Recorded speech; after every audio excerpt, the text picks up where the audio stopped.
10 अप्रैल 2029 मानव इतिहास का वो दिन जब कोई एस्ट्रॉयड धरती से टकरा सकता है, जिस एस्ट्रॉयड को साल 2004 में पहली बार डिस्कवर किया गया था और जिसको देखकर स्पेस साइंटिस्ट भी समझ चुके थे कि ये कोई मामूली एस्ट्रॉयड नहीं है जो कि आए दिन धरती के करीब से गुजरता है। ये वो एस्ट्रॉयड है जिसे डूम्सडे यानी कयामत का दिन कहा जाएगा, और अगर ये धरती से नहीं टकराया तो ये धरती के बहुत ही करीब से गुजर जाएगा और वो दूरी इतनी होगी कि 29 अप्रैल 2020 का एस्ट्रॉयड भी इसके सामने फीका पड़ जाए। तो दोस्तों, आपके सामने हाजिर है अब तक का सबसे खतरनाक एस्ट्रॉयड, द एपोफिस।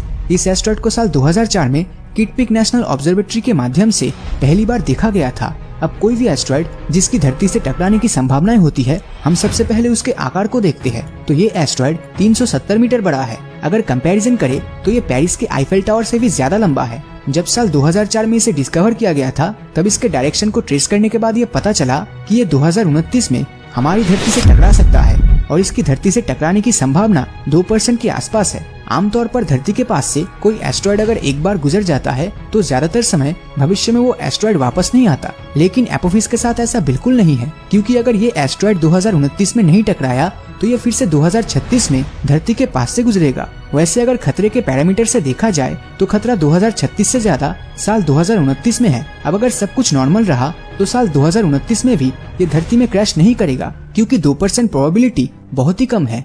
लेकिन ये धरती के बहुत ही पास से गुजरेगा, इसमें कोई शक नहीं है, बल्कि ये इतने करीब से गुजरेगा कि इसे देखने के लिए आपको किसी तरह के टेलीस्कोप की जरूरत नहीं होगी। आप इसे खुली आंखों से ही देख पाएंगे। सबसे पहले ये ऑस्ट्रेलिया के साउदर्न हेमिस्फीयर में दिखाई देगा, फिर ये इंडियन ओशन की तरफ आगे बढ़ेगा। इस एस्ट्रॉयड की स्पीड इतनी होगी कि अटलांटिक ओशन को पार करते हुए अफ्रीका को क्रॉस करने में इसे ज्यादा से ज्यादा सिर्फ 2 घंटे ही लगेंगे। जब ये हमारी धरती के करीब से गुजरेगा तब इसकी चमकती हुई रोशनी हमारे चंद्रमा से भी ज्यादा होगी। इस समय इसकी धरती से दूरी बस 30,000 किलोमीटर की होगी, जो कि धरती से चांद की दूरी से करीब 12 गुना कम है। अब इतना करीब आने के चलते अगर ये धरती के ग्रेविटेशनल फील्ड में फंस जाए तो तब शायद ये धरती के लिए बहुत ही सीरियस इशू बन सकता है। तो अगर हम 1 सेकंड के लिए ये मान ले कि हम उन 2% में आते हैं जिसमें एपोफिस धरती से टकराएगा, तो उस केस में धरती का क्या होगा? एपोफिस से अर्थ को कितना डैमेज पहुंचेगा वो डिपेंड करने वाला है उसके गिरने की जगह के ऊपर, क्योंकि अगर वो जमीन में गिरा तो वहाँ आसपास जितने भी लोग होंगे वो सब मारे जाएंगे। लेकिन अगर यही एस्ट्रॉयड बड़े बड़े शहरों के पास मौजूद समुद्र में गिरता है तो उन शहरों को महासुनामी का सामना करना पड़ेगा और इसी महासुनामी से वहाँ मौजूद लाखों लोगों की जाने जाएगी। लेकिन अगर हमारी किस्मत अच्छी रही और अगर ये एकदम बीच समुद्र के गहरे पानी में गिरा तो उस केस में हम बच जाएंगे, क्योंकि गहरे पानी में इसका शॉक वेव ज्यादा दूर तक नहीं फैलेगा।